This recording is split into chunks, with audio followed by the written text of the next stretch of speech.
Hello there, and welcome back to the Skylanders Spyro's Adventure developer commentary. It gives me great pleasure to introduce you to the boss designer and system programmer, Chris Nelson. In Spyro's Adventure, I was initially a system programmer. I worked on our build system primarily, so whenever anyone clicked launch the game, a bunch of my code ran and built all the assets, or caused the assets to be built, launching those processes, and then turned it into something that could run on the systems. So that was fun, but I really liked gameplay. So on the weekends, I would just come in and give new abilities to Skylanders, Drobot being one of them. I suppose I could tell that story. I enjoy playing spaceship shooter games, and Drobot seemed very much from that world. So I wanted to be able to shoot his laser beams while strafing around and keeping the character's orientation the same. So I came in one weekend and I did that, and I showed my current boss, Toby, that, and he thought it was pretty cool. And when it came time to, do boss battles, they picked me because I was young enough and foolish enough to take that task. And also I really enjoy boss battles too, a whole lot. So so that kind of marked the beginning of my career as a game designer rather than a game programmer. And I just really enjoyed that. There were, I suppose I did 4 of the boss battles, and then also the final boss battle in Skylanders 1. And those were an interesting learning experience, just figuring out, okay, how do I make these battles fun, and what systems do we need, and what's true to the Skylanders franchise that we're trying to create. And that's kind of the succinct answer or non-succinct answer to your question.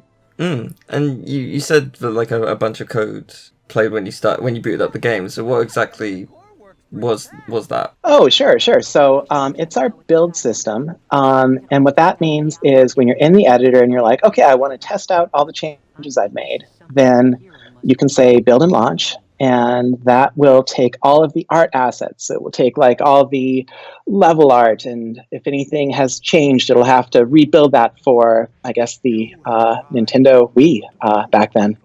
And then it will coalesce all the world art into a single file and optimize that for the platform, and all sorts of kind of boring programmery stuff. It uses a graph so it doesn't have to rebuild stuff that it's already built. It wasn't the fastest thing in the world. There was still stuff that I wanted to optimize, but at least it got people into the game reasonably fast, and we could also live update our scripts too. I'm sure you might have heard stories about that.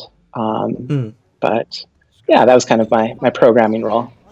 Cool. Going back to Drobot quickly, because Drobot's an awesome Skylander. I love it. Did you come up with all of Drobot, or was it just the abilities? Let's see. I did not come up with Drobot. Drobot was made by a lot of people. I believe the visual design was probably Iway, our lead character artist, had a whole lot to do with that. I believe designer who no longer works with us, Jesse Moore, did a lot of scripting for Drobot, and I wonder what it got slotted into. I think it was one of his ultimate abilities, the hover strafe move. So I just did that for Drobot. We also used that for Gilgrunt's hover strafe. And when I play Skylanders, I really like using those abilities. So how did you get into the industry? Oh man, sure. Well, I would say the one sentence answer is through the kindness and inspiration of Paul Ritchie and Fred Ford. So when I was really young, we're talking grade school, maybe middle school, I played a whole lot of this game called Star Control.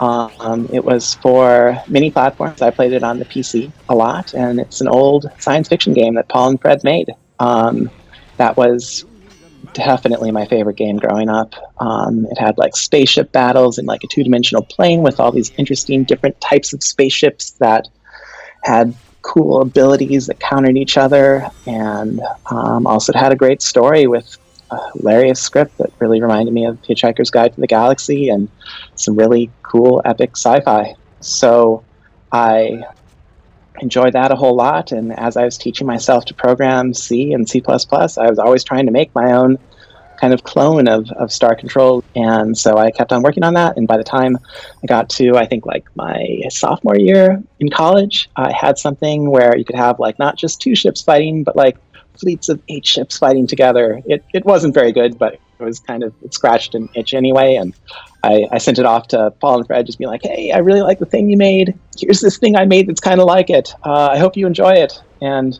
And that was just going to be it. Like, I just wanted to show them because I thought it was kind of cool. And then I was like, well, summer's coming. Internships are a thing, I guess. I don't know. So I just asked them, on a whim, hey, you guys don't have like an internship program, do you? And they wrote back and they said, that's really cool. We couldn't get it to work. There was missing a DLL or something. So we went back and forth like once or twice, but they persevered and they got it working. And they said, we don't have an internship program, but come out to California. We'll think of something. We'll make it up as we go. So I interned at Toys for Bob for a couple of summers, and then straight out of college, they hired me. And I've been with Toys for Bob ever since. I guess that was like 2002. I met Paul and Fred the first summer I was interning. Wow, that's awesome. Yeah. That's so cool. It's kind of a dream. I feel super, super lucky that I was able to walk that path, and just that Paul and Fred were so nice to give me a try, give me a chance to go out there and try to make games with them. And it's been fun ever since. So going back to the bosses, did you work on absolutely all the bosses in Skylanders?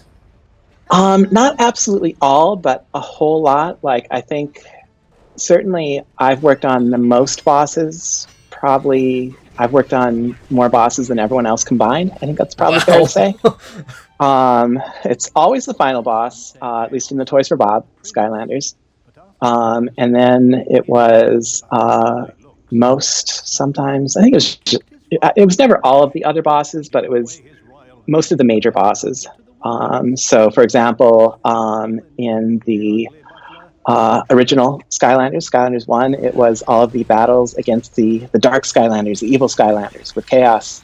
I did all those. And then the final Battle 2, of course, reused all of them, kind of remixed up. And in Trap Team, I did, yeah, I was going to ask about that, because there were a lot of bosses in that game. There were, yeah. I would say I did the kind of like the larger boss battles that were kind of like at the end of the stages, or sometimes their own levels. So like, I guess, let me try to remember, it was Chompy Mage, it was then Pepperjack, Wolfgang, I'm forgetting one. So essentially you've made every single one of my favorite bosses within the franchise. Oh, thanks. That's cool as so. Yeah, and the final battles are always like those are always my favorite. Sometimes I go a little overboard, but is there such a thing? It's got to be epic. Well, fortunately, we had difficulty settings in Trap Team, so that was kind of a release valve for some of my tendencies to just put it in Nightmare mode. Sometimes I would just develop in Nightmare mode, like make something in Nightmare mode, and then tone it down for regular mode. That tends to be a good way, because then you can really like figure out, okay, what's fun and challenging for me, like someone who's plays a lot of video games and is somewhat older, and then finding that fun and then toning it down for kids who this might be their first boss battle against Chaos, so they gotta win. I was going to ask about that with difficulty options available. So for example, Skylanders Easy, Normal, Hard, and Nightmare, do you have to essentially make 4 versions of each boss because of that? Right. So I would say that I kind of took it upon myself to use those modes, because they decided they wanted those difficulty modes, but by and large, it was just hit point adjustments, like damage adjustments. You get hit for more, for example. And I decided, okay, this is like really my chance to make some boss battles that like, you know, can challenge the best of the gamers. So I would make one battle. To answer your question directly, it would be one battle, but then the bits of script could ask the question, hey, what difficulty mode are you in? And if we're in nightmare mode, then it's like, okay, fire like, you know, instead of firing 5 bullets, fire 25 bullets. You know, make decisions like that. So part of making those battles was figuring out cool ways that you could scale the difficulty up and down based on the difficulty modes and have it just be one script that was running. Right, I see. So where do you get your inspirations for your bosses? Oh, sure. So, as I said, like I played a lot of spaceship shooter games. I played a lot of Contra on the NES. I'm really a fan of the game studio Treasure in Japan. I don't know that they're still really making games anymore, but they did Ikaruga, one of my favorites. You can probably get some ideas as to where that homages occurred in the Skylanders series. Maybe the Chompy Mage battle. Not allowed to say that. I don't know, but anyway, yeah. And I'd say just all the, you know, there's so many good like bullet hell games out there. Those, oh man, there's just so many. But I play a lot of them, and also like difficult games. Like difficult games really inspire me because they have to be fair also. So I take a lot of like my design ethos from that, where if you're like really fair to the player to the point that you are kind of like fudging on the hurt boxes for your bullets, making them a little bit smaller so the player can kind of graze the bullets, then you can actually make your bullet patterns look more difficult and threatening and impressive, and still have the player defeat them and feeling like, oh cool, I did it, I defeated this really difficult looking thing. So that's always what I'm trying to get out of the boss battles, is making the player think that it's really, really difficult. And sometimes it truly is. But having them overcome them and feel that sense of joy of defeating something that looked really, really hard. Mm. I mean, I know this is like choosing a favorite child, but what would you say is one of your favorite bosses that you've made? Let's see. It would have to be... Yeah, I think it's... there's a couple, but the Chaos battle in Trap Team at the end. Traptanium Chaos. Yeah. I think that's my... you remember that one? Yeah. I mean, I remember most of the bosses from the Skylanders franchise, to be fair. They're pretty memorable. Thanks. Yeah, that one was really fun because I just felt like that was when I had like figured a whole lot out boss battle wise. Like I'd done so many, and I was able to incorporate elements from all the other prior boss battles in that game. So maybe it was clear, maybe it wasn't. It was a little subtle, but there were like each boss battle had an element from it. So the Chompy Mage battle, he would stomp the ground, and there'd be a blast ring that you had to jump over, right? And those were present in the Chaos battle, and the Pepperjack battle had these like fire lines that were going over the arena that you had to jump over, the grill that you were on, and that made it into the Chaos boss battle. And also I had the switching mechanic. So when you switch to Skylanders, it would send out a blast that would like destroy the orbs and have you gain health. I enjoyed that too, and of course the Doom Sharks. Yes, those were too. That might be my favorite bullet type that I made in all of Skylanders, if I may for a minute. So the Doom Sharks, those are so cool because they have like this grazing mechanic where if you graze the edges of the Doom Shark waves, it will slow down time and give you kind of a moment to look at the bigger pattern and be like, okay, how do I deal with this? And then you also gain a little bit of life, and it also has a sound that I made on a keyboard. I have like one sound that's in the game, and that is it. So that's awesome. Yeah. Yeah, I Yeah, it love was the the Doom Sharks. They are there's brilliant. like the thank you. Yeah, there's just like the harmonious sound, like when you're going to graze them well, and then there's the kind of like discordant sound when they're about to get you. So those were kind of like the first bullet patterns that I made in the water battle in Skylanders 1, and I just kept on going back to them because they really accomplished a lot of purposes, making it look hard, but also keeping the player healthy and stuff like that. I'm sure this is probably gonna vary from boss to boss, but like on average, how long does it take to make a boss? Oh yeah, that's a great question. It does vary. Final bosses are always the longest. Um, yeah. Okay. So I'd say if I was working, like if I started on the final boss in, the winter that we were supposed to ship, then I'd probably have it done by the summer, and it'd always be like the last thing I was working on. I always like asking the producers, like, "Hey, can I like get permission to try to like improve it in this one way? I know it's beta season, but it's really cool this way." I was not good about that.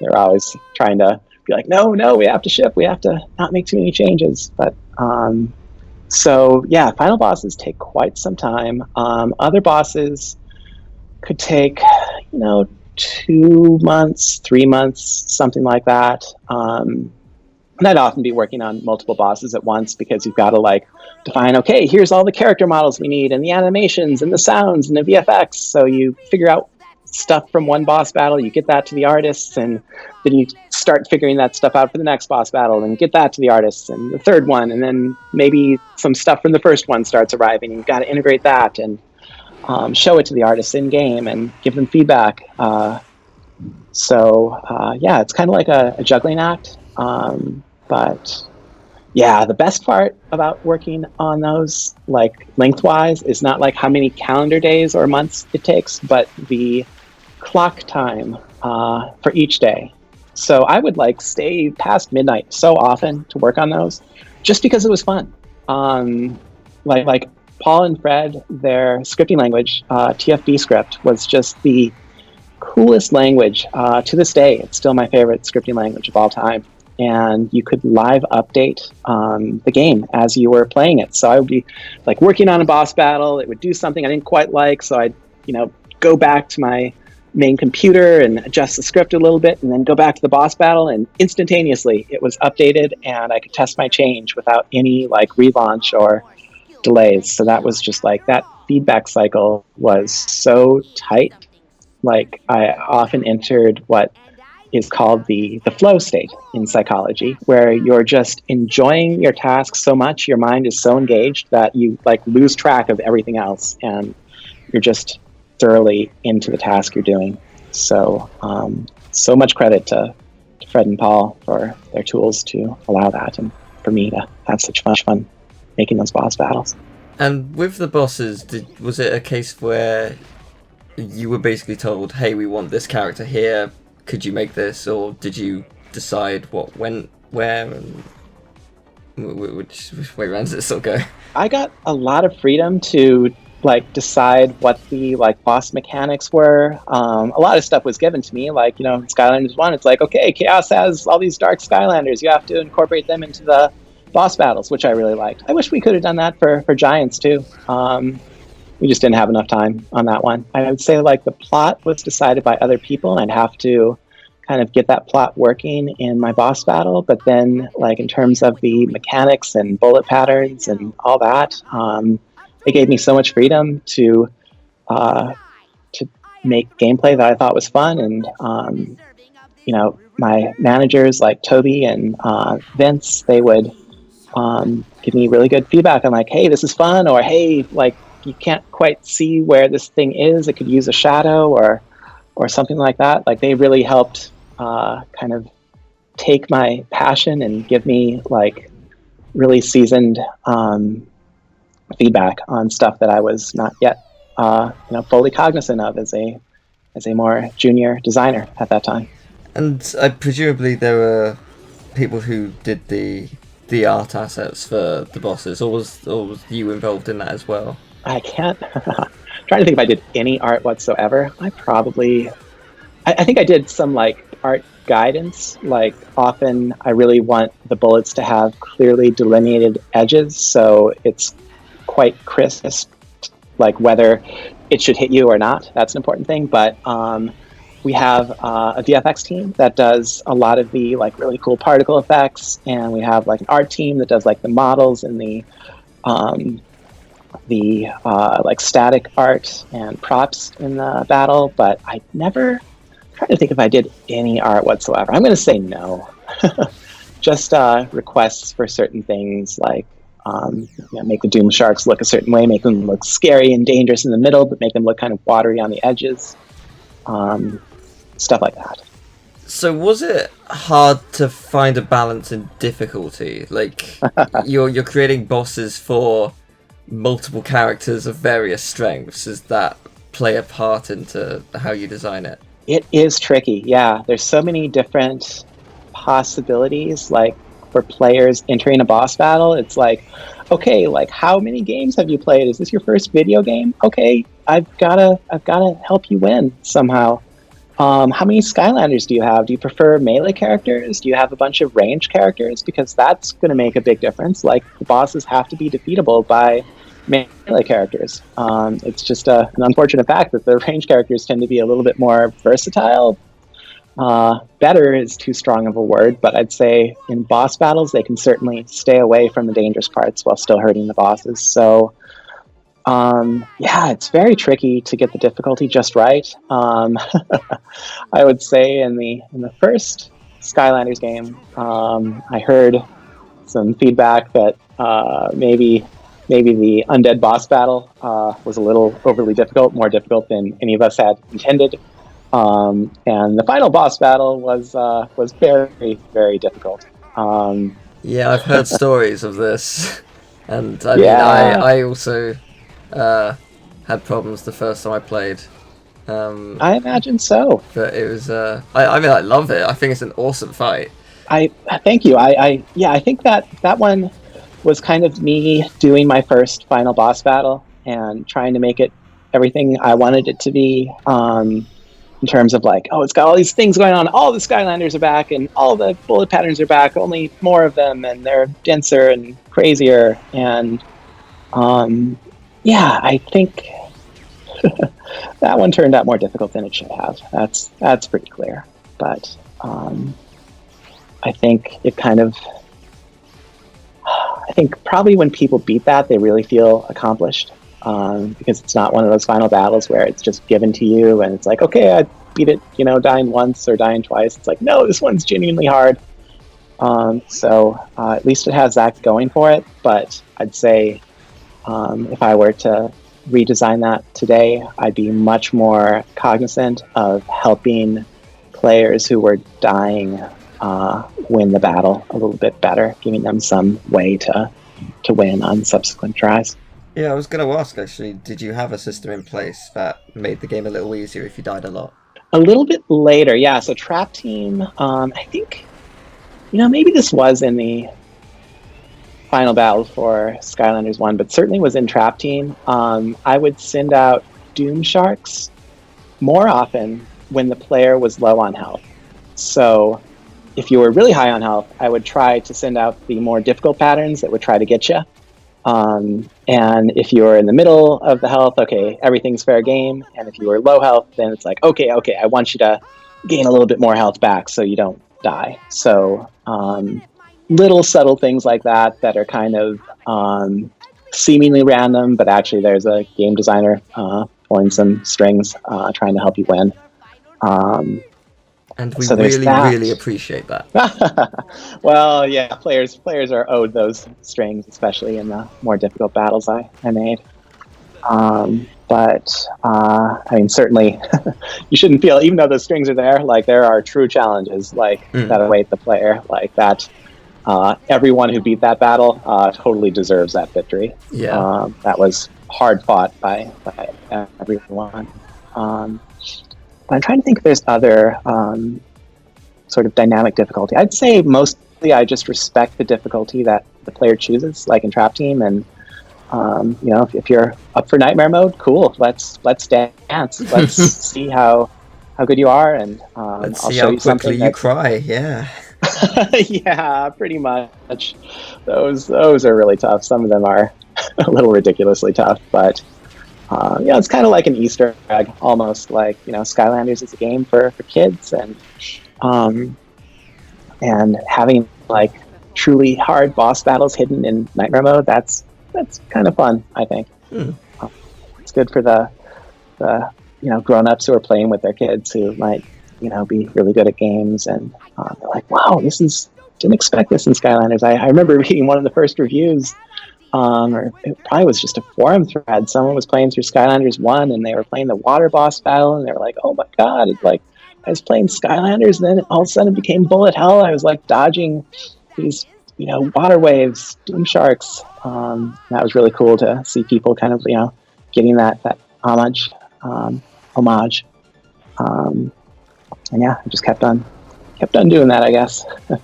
So I'm guessing it would have probably been one of the final bosses, but what would you say is the hardest boss to make? Oh yeah, that's a good question.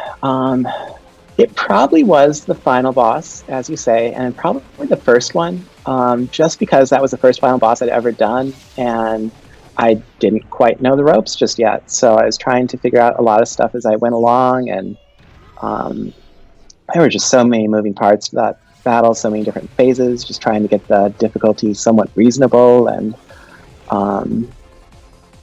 so that one took a lot of time. Yeah, I think that's going to be my answer. And I just had to develop like my boss systems in the first game too. Like when I'm developing a boss battle, I use this thing called the phase director I made, where the boss battles are separated into different phases. So you're in phase 1, maybe you're fighting the Dark Skylanders, and then phase 2 is a cutscene, and phase 3 is you're dodging the Doom Sharks. And so when I'm developing these battles, I can just press like D-pad up and D-pad down on my controller to like skip between these phases.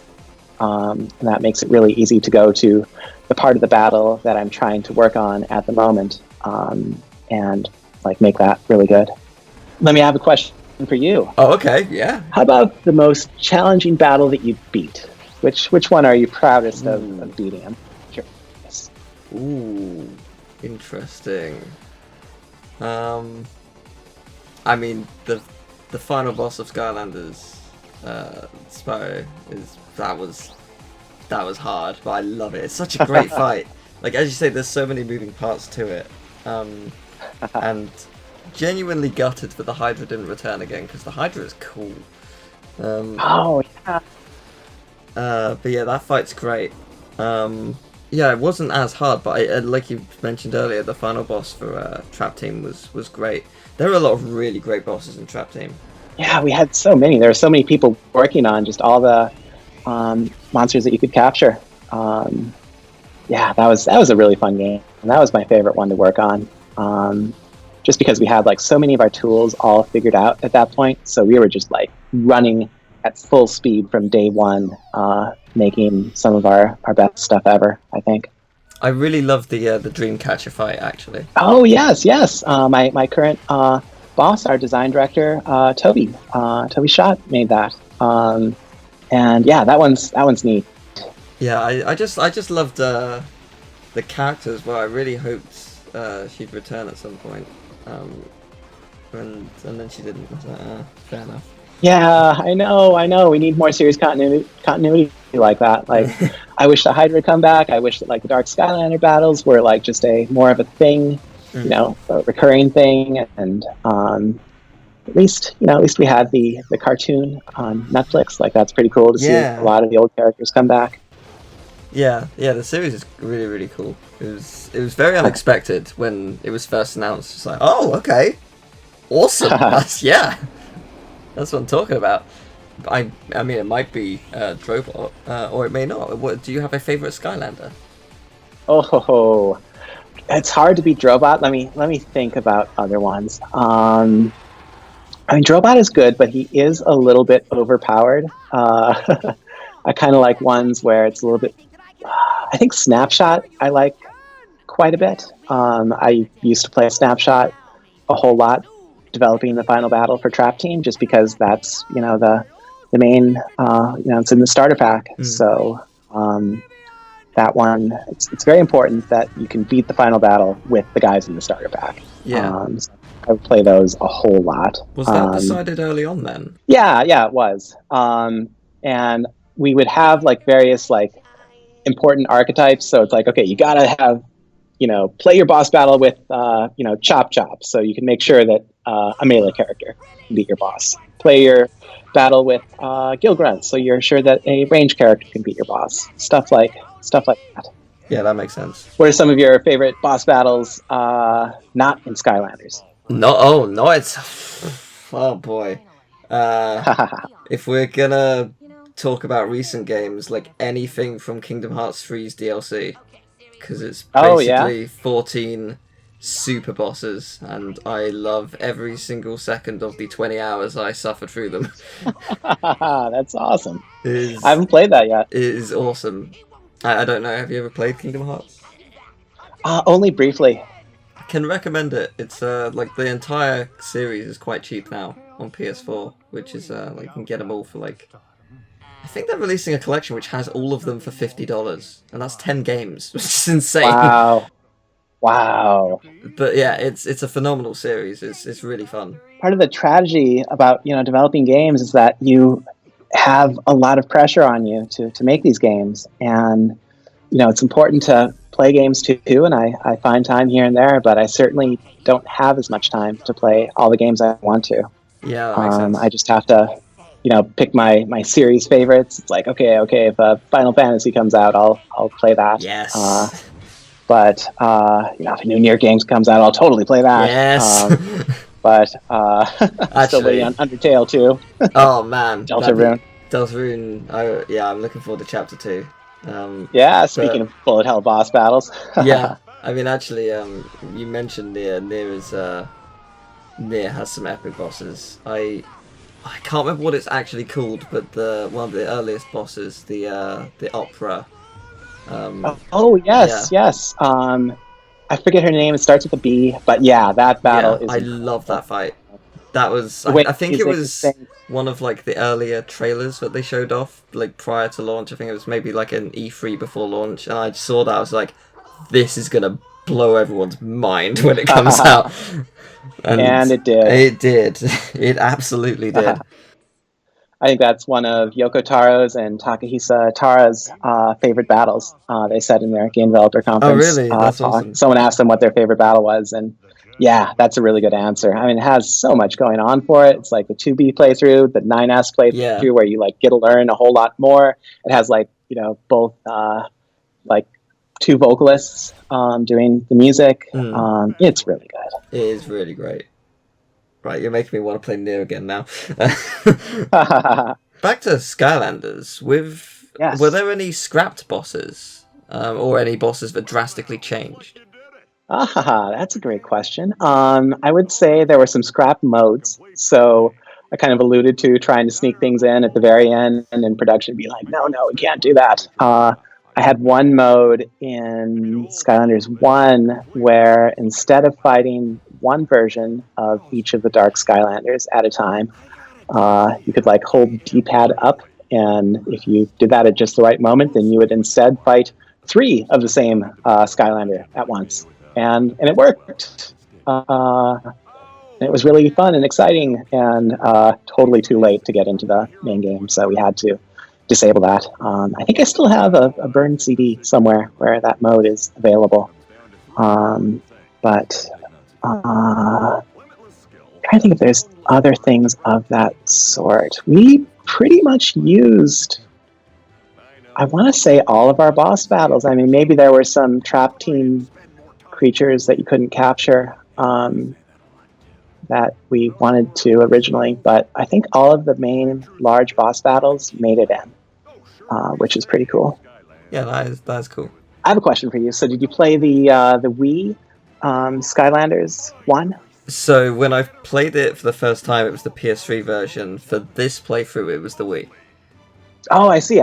Okay, yeah. So I would say I worked on the main. I worked on the Wii version of that final boss battle. The other platforms, different team worked on for porting. So how to say this? The Wii version of the final boss battle against Chaos in Skylanders 1, that's the good version, I would say. No disrespect to the other team that was making it, but they were like trying to copy my boss battle like in a slightly different scripting language, like with very little time. So it's like so impressive I they're heard able that to they had do a it. really small amount of time to work on it, which is very I impressive. can't believe they made those ports. Yeah. So like I would say it was difficult to like see people playing like the non-Wii versions because it's like, oh man, there's like so many like little details that like I put in that it's like, okay, yeah, of course the other team didn't have time to get those. But I would say the canonical version of the Chaos Battle for Skylanders 1 is the Wii version. That's my claim. So what would you say are the biggest challenges of creating a boss? Oh, sure. Well, there's so many people that you have to work with and like get on the same page. And it's kind of like I liken game development to playing a game of StarCraft, where you have all these different units that are kind of like running around doing their own thing. And as a boss battle designer, you have to say, okay, our team, like, here's the character, here's what he looks like. Make this model, and animators, when you get the model, here's all the animations you need, and VFX people, like, we're going to need all these, like, different explosions and particle effects, and so you just have to work with so many people and get them all to understand kind of like what the battle needs and give them feedback, because sometimes, you say, hey, I need a bullet, and then you get something that isn't quite what you expect, because often back then I wasn't as specific as I should have been. I should have said, I need a bullet with like a very clear edge. Yeah, I'd say that's the most challenging part. I mean, scripting is just a breeze. It's fun. Like the actual implementation of all the art is very easy and fun, but making the art requires a whole lot of like coordination with a lot of people. And then I suppose testing it and getting feedback from people, because sometimes something that is sort of obvious to me as I'm developing it is not obvious to someone who didn't make it. So, it's kind of a rookie mistake whenever that's the case. But, back in the day, I was somewhat of a boss battle rookie. So, fortunately, I was surrounded by a lot of people who were, seasoned veterans who could help me see what I did not see. So, yeah, really appreciate that. What would you say is your favorite part of development? My mind immediately goes to scripting. That is just so fun. Like, if you're like reasonably good at scripting, and you can like make these systems where you have like all these boss battle like bullet patterns, like making the systems for the bullet patterns, those are so fun, because like the Skylanders bullets, they're not quite like other bullets. They they spawn out, and then they stop, and then they rotate, and then they move in this other direction. They have all these different states they go through, and like figuring out the systems for that was just really, really fun.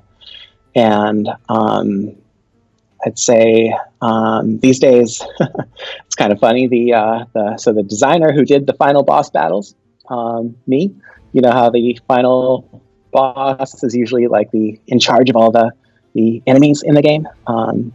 Now it's the case that I am the lead enemy designer at Toys for Bob. So kind of like I am kind of like the chaos of the team, where I kind of like supervise the enemy design team, and they make enemies. They do a lot of implementation, and I do coordination and system design these days, making sure they have all the tools they need, and making sure that everyone's talking, to each other, be it the enemy designers in the art team or the programmers, and just making that all work. And I mean, that must also be really satisfying seeing the boss complete with everything in place. It totally is. Like, it's so fun. I can just iterate on those battles so much. Like, even when someone else might call it complete, I'll still be, there at midnight, just like trying to find like, the next cool bullet pattern that like, will make people go, wow, this looks so difficult, but it's not. Yeah, it's so fun to like see the playthrough videos of people, yourself included, playing these boss battles and defeating them, and people trying the nightmare versions, and sometimes that goes difficult. Other times, people are finally able to whittle down Traptanium Chaos after like 15 minutes. That's too long. It shouldn't have been that. There are just some people who are so good that they just don't take any damage. Like, I wish I had your skill. I know. So good. It's cool when you see videos like that. You're like, wow, I can't even beat that boss and without taking damage. Yeah, that part's so satisfying, seeing the videos of people playing. I guess this can apply to any of the Skylanders games, but what would you say is the weirdest or funniest thing that happened during development? Oh my, okay, let me take a moment to think about that. Well, this isn't unique to Skylanders, but it still is one of my favorite parts of video game development. So characters have skeletons that their animations are based upon. So you have a character, you say, hey, play your attack animation, and they'll swing their sword or whatever. And the animation is very much based on that particular skeleton. It relies on that skeleton being the skeleton. So if the animation doesn't match with the skeleton, then you get like this kind of like Picasso-esque behavior where it just looks really goofy and glitched out. And I really enjoy, seeing stuff like that while we're developing games. Sometimes like, Flynn is just like waiting there for you by the balloon, but he's just like this garbled mess. Still, delivering his lines, but he looks very uncomfortable. So those are fun. I would say it was just a really exciting project to work on, like just seeing everyone get excited about it, like seeing the toys sell out initially, and like for the first Skylanders and Skylanders Giants was really fun to see the launch of too. Like, going to Toys R Us and seeing like the giant display at the front of the store. It's like, wow, I can't believe it. I'm so lucky that like I am working on this game.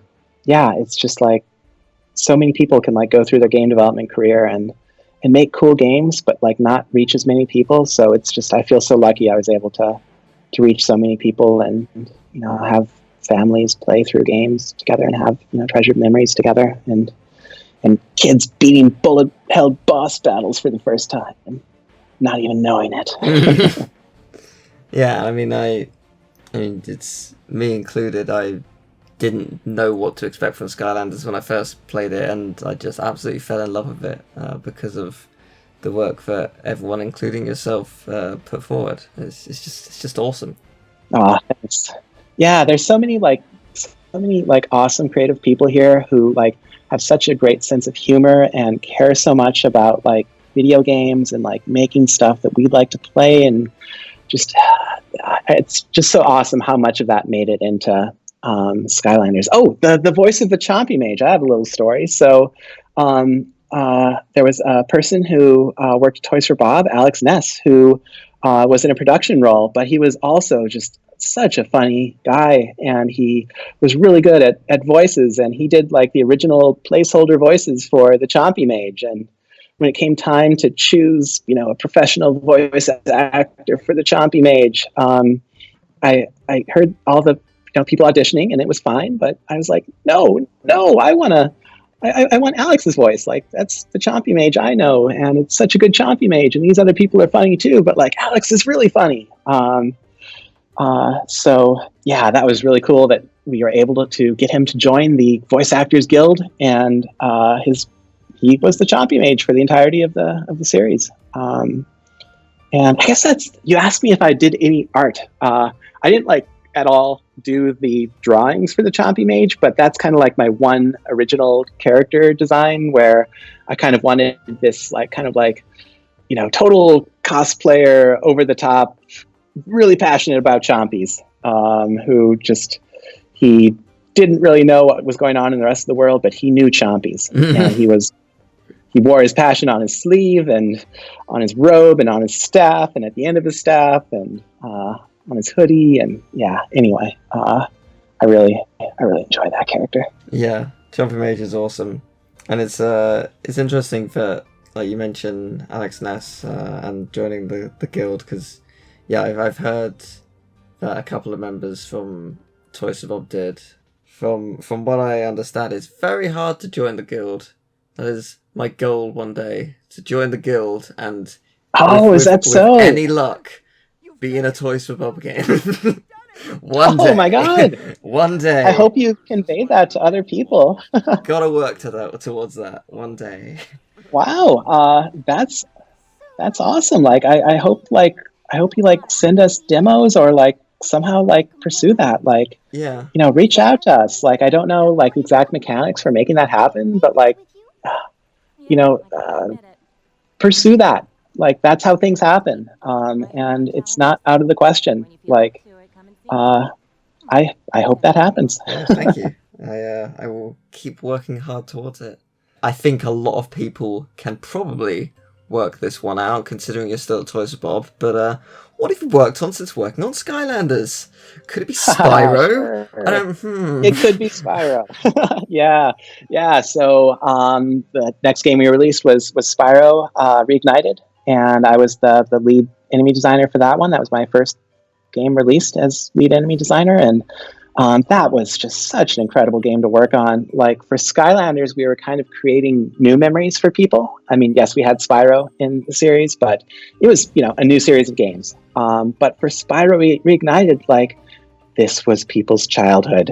And, like, it was so precious to so many people. And we were, like, so, like, I'm trying to find the word, like, almost nervous isn't the right word, but it was so terribly important to us to honor everyone's memories and make this game be the remaster they wanted it to be.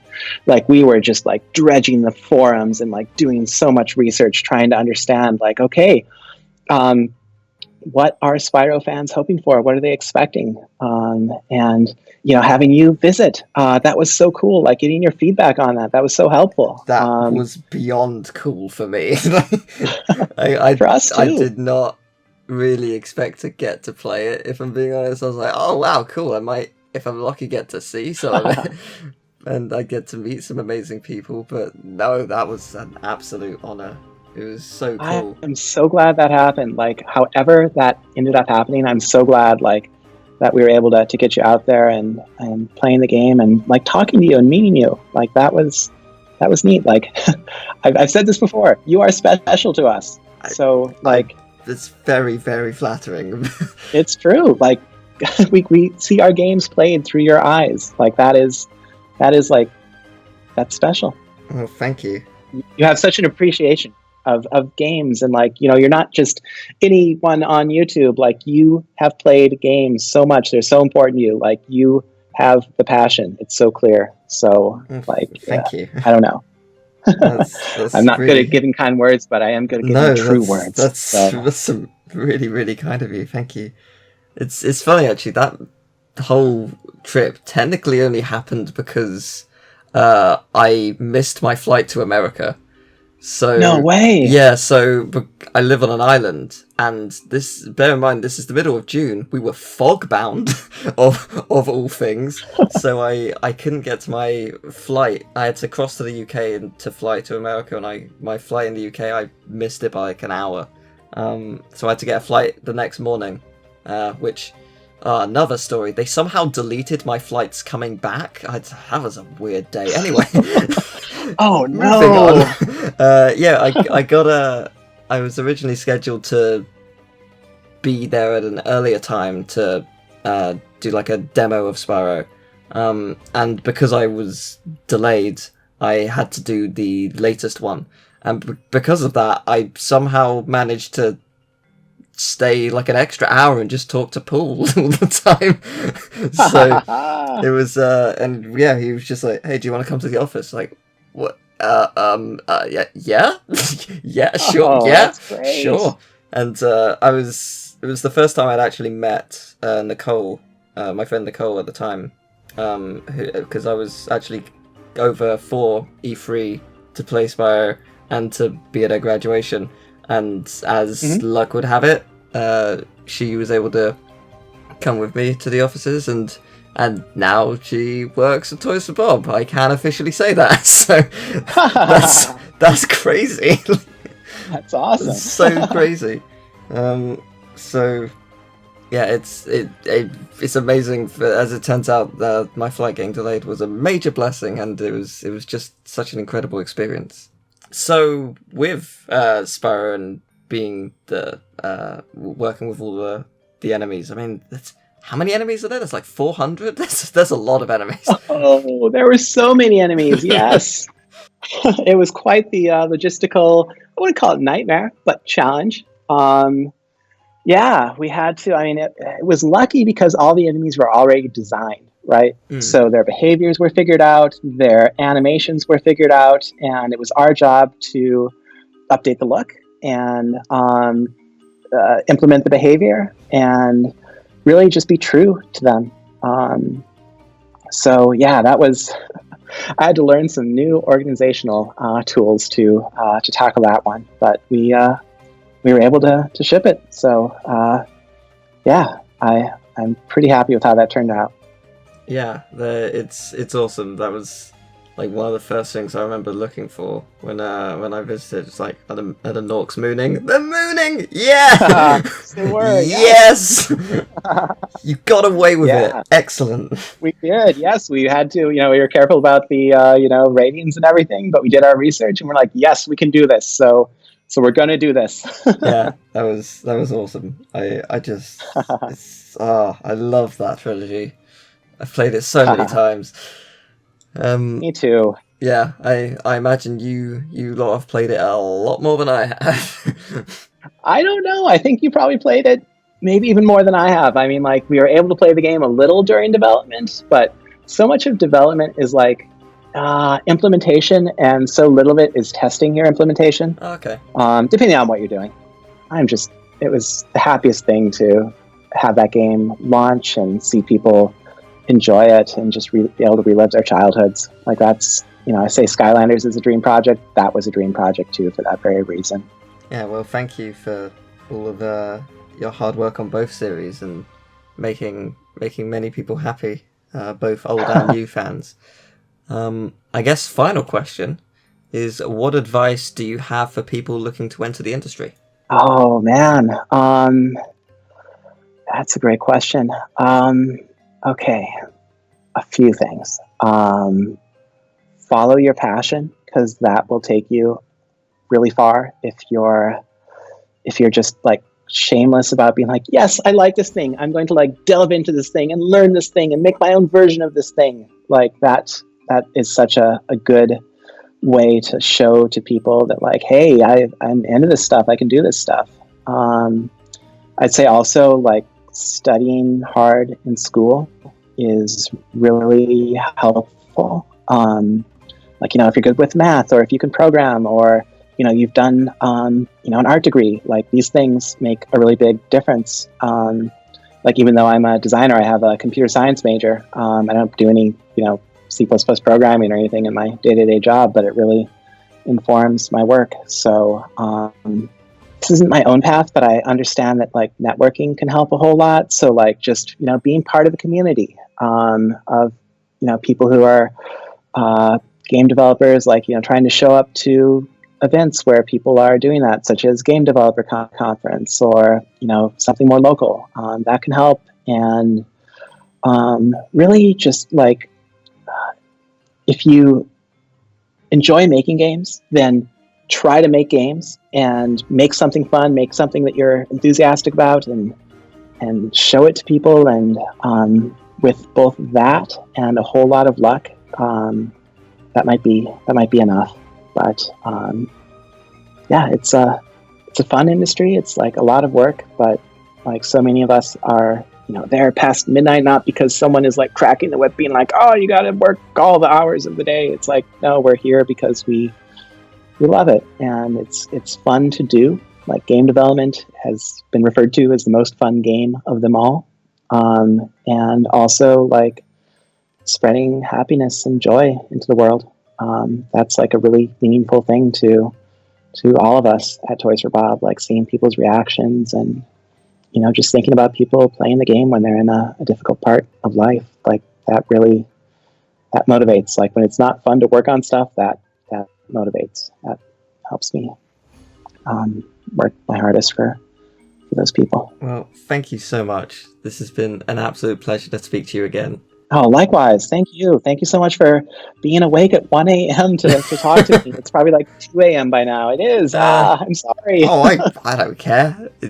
I mean, I'd rather talk to the people who've made my life better than go to sleep. Sleep's boring. Reality's cool. Hello, everyone who watches this. If you've watched this far, hi. I don't know. It's been doing very well. People are fascinated by the whole process of the industry. I mean, that's why I wanted to make it. It's because it's hearing a proper account of, your work through you. And when I was first doing YouTube and editing and stuff, I heard stories about editing from people I watched, people I admired, and it's those stories that inspire you. And I like to think that this series is gonna do that, because you're all such wonderful, passionate storytellers and hard workers, and it's great to hear that enthusiasm, and it is inspiring.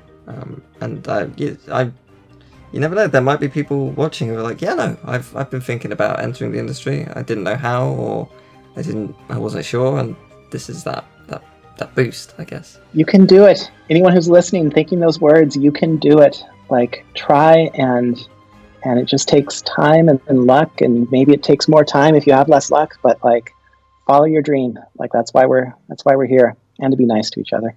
Yes. That's a good reason to be here too. Yes, absolutely. Thank you very much for watching the video. I hope you enjoyed it. If you did, I'd appreciate it if you left a like, subscribe, share the video around. I also have a Twitch, a Twitter, and a Patreon if you'd like to support me and the channel.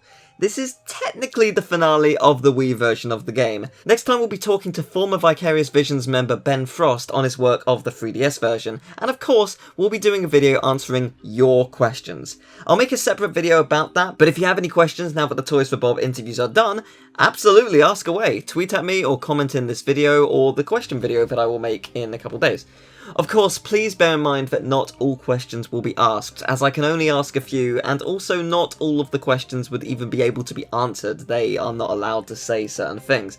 But thank you so much for all the support you've given this series. It has been an absolute honour to make, and I'm so glad you've all enjoyed it. I'll see you next time for the 3DS version. It is incredibly fascinating. Take care. Bye-bye.